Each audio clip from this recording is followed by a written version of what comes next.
This is Derek Logue from OnceFallen.com, and I wish to welcome you to the 2014 annual Shiitake Awards. Normally, when I host an award show, I usually begin with some funny jokes or maybe a funny skit, but this year I wish to be a little serious. I know it seems a little odd to talk seriously on the Shiitake Awards, seeing as how this is intended to be an entertaining project that I work on.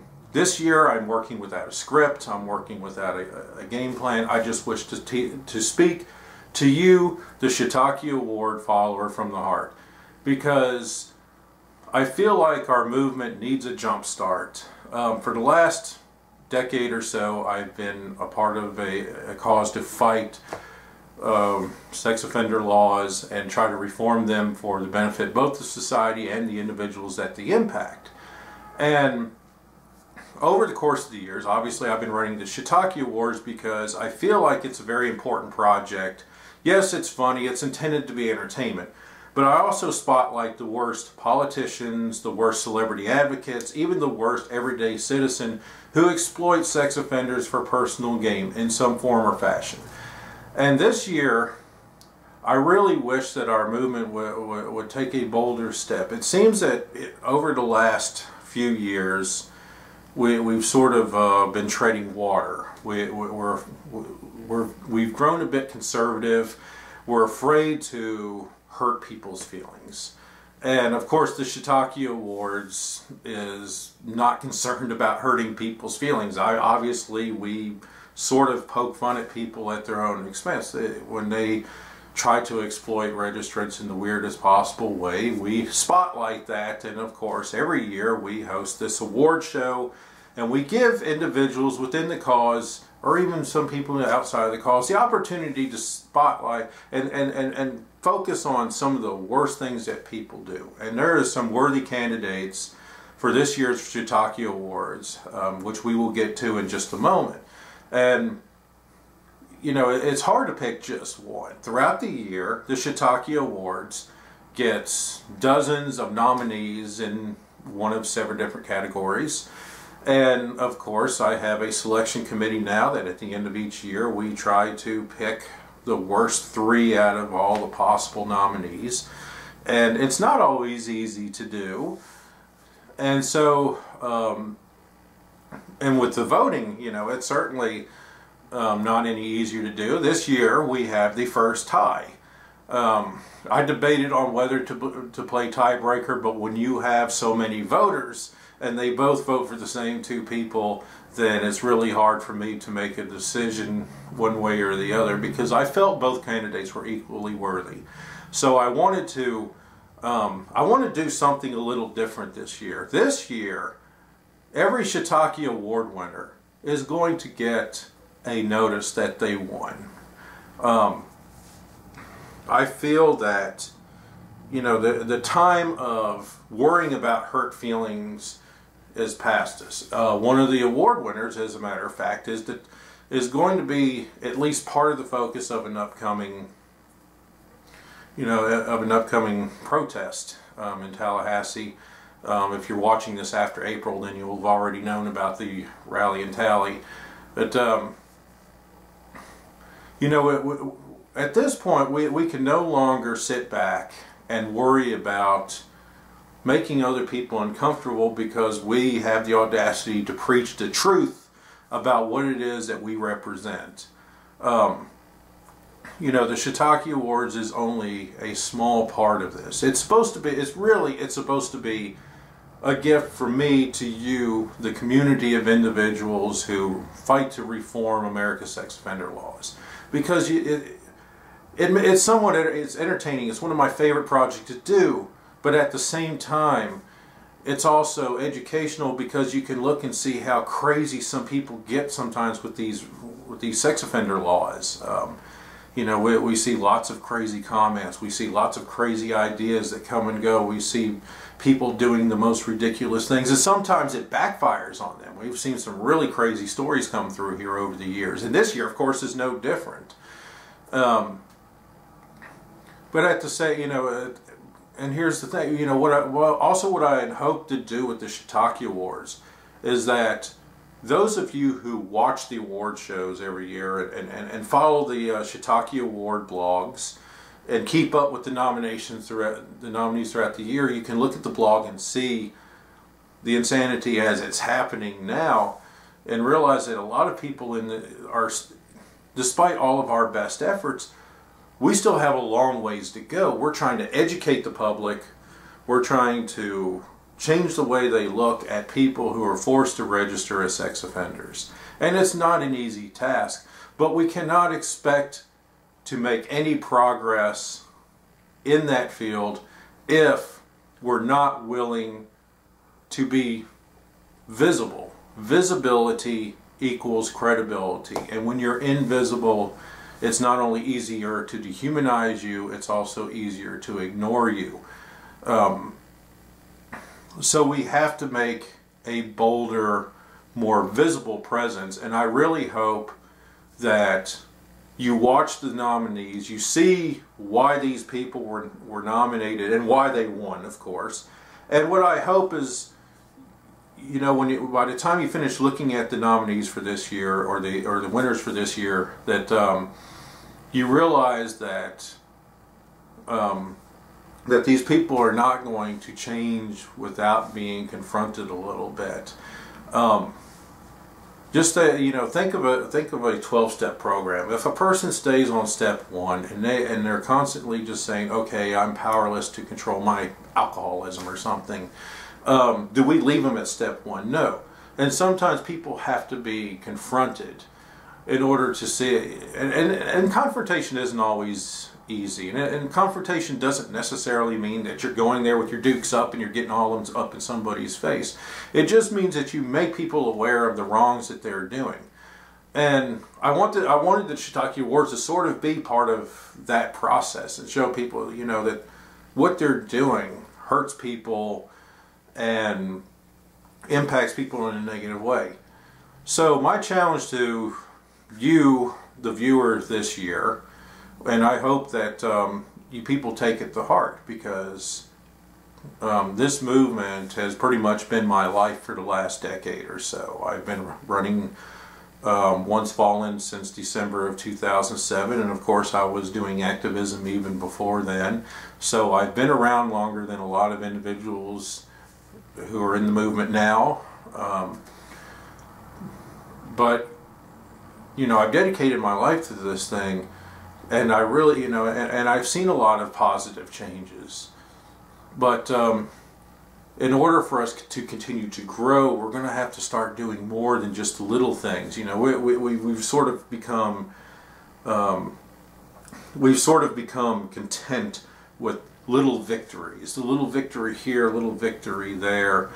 You know, I'm a big football fan, and I live in Cincinnati, so we have the Cincinnati Bengals, and of course, for a decade and a half, they were the symbol of futility. You know, 15 straight losing seasons, and finally, we got a coach that got us to 8-8, and everybody was happy. For 3 years in a row, we got 8-8. At least they had technically a winning record. But after a while, he even went to the playoffs. But of course, we go to the playoffs, lose the playoffs. And now fans are no longer content with just being mediocre. We want something more. And that's what I want with the movement. I want us to be more than just mediocre. We've sort of stalled out and sort of slunk back into conservatism. And now we do things that, you know, in a safe manner.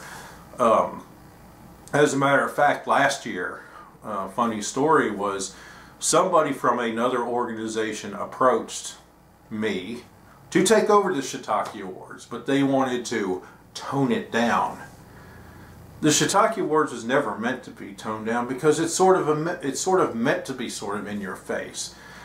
You know, it's not the people who pass the laws against us, who discriminate against us on a regular basis. They don't care about our hurt feelings. Why are we so worried about making the other side feel uncomfortable for attacking us? It makes really no sense.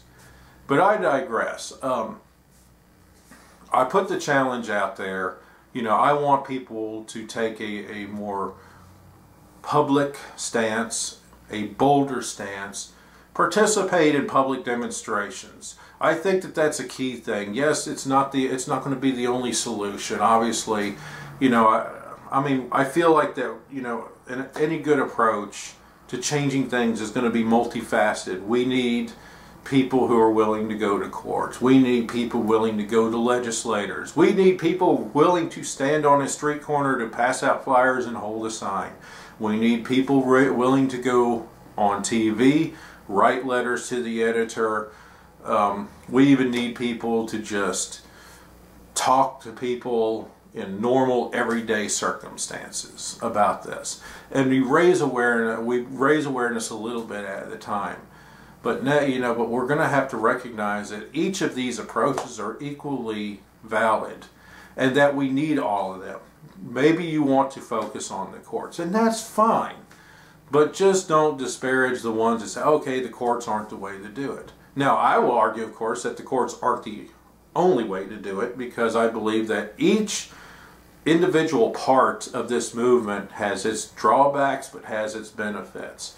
I focus primarily on the media. Of course, the media is a double-edged sword, and it's easy to have your words twisted. You can give the best interview in the world, and no matter how great the interview is, they could use only one little sound biting and possibly taken completely out of context. There's no guarantee that we're going to stop a bill in the legislature. There's no guarantee that a judge is going to rule favorably. There's no guarantee that if you talk to somebody on the street and you have a conversation about sex offender laws, that that person is going to be converted. But sometimes things have, you know, sometimes that's how we've been able to grow. We do things in such little ways, but unfortunately we don't have a balance at this point.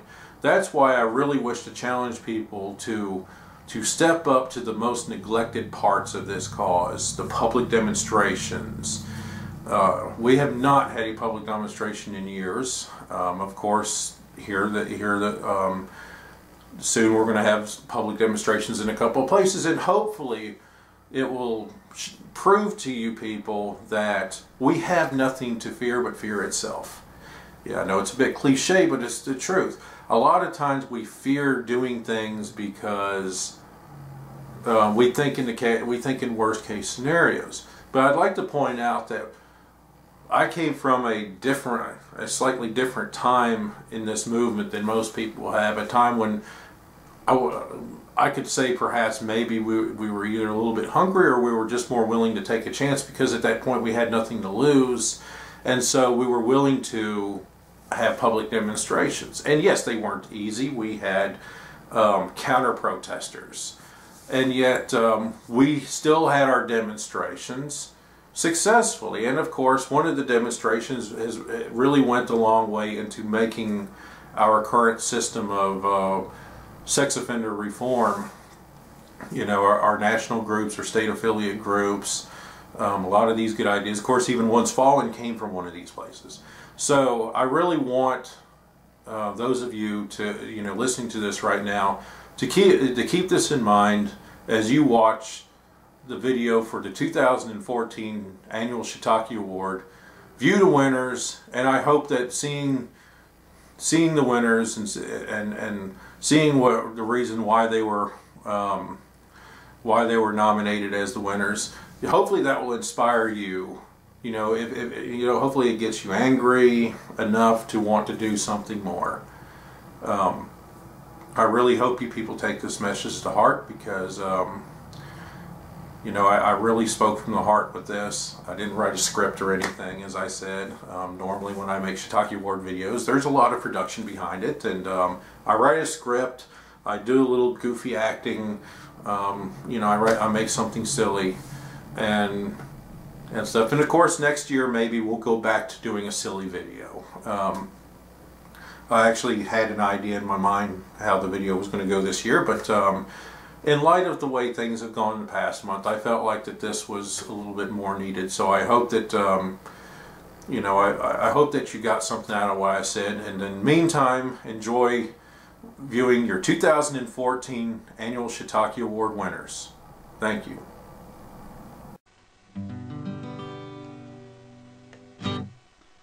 Oh, sheeple try to tell you what you cannot do. Well, friend, I'm here to let you know you can tell them all get screwed. And when they laugh and they ridicule, throwing words of hate, I remember I'd rather be what my mind sees, cause they ain't all that great. Don't let them bastards keep you down. Don't let them bastards keep you down, cause all you got to do is simply smile and say, fuck you. All you got to do is simply smile and say, fuck you. Damn numbtards with no vision, they just can't seem to see what it takes to be as great as folks like you and me. And if you know deep down that you're whooping some ass, but they say that you ain't that great, just take some time to live in your mind. It's the country's freest state. Don't let them bastards keep you down. Don't let them bastards keep you down. Oh, cause all you got to do is simply smile and say, fuck you. All you got to do, simply smile and say, fuck you. Fucktardic shits repressed with the heads up the ass, hypocritical two-faced noobs.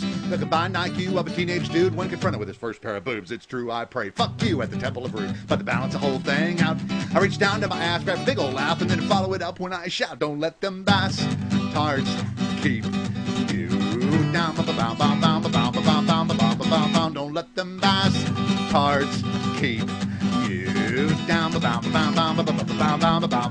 Whoa, cause all you got to do is simply smile and say, fuck you.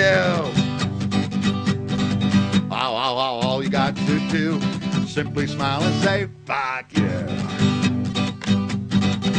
Oh, sheep will try to tell you what you cannot do. Well, friend, I'm here to let you know you can tell them all get screwed. And when they laugh and they ridicule, throwing words of hate, I remember I'd rather be what my mind sees, cause they ain't all that great. Don't let them bastards keep you down. Don't let them bastards keep you down. All they have to do, simply smile and say, fuck you. All you got to do, simply smile and say, all you got to do, simply smile and say, all you got to do, simply smile and say, fuck you.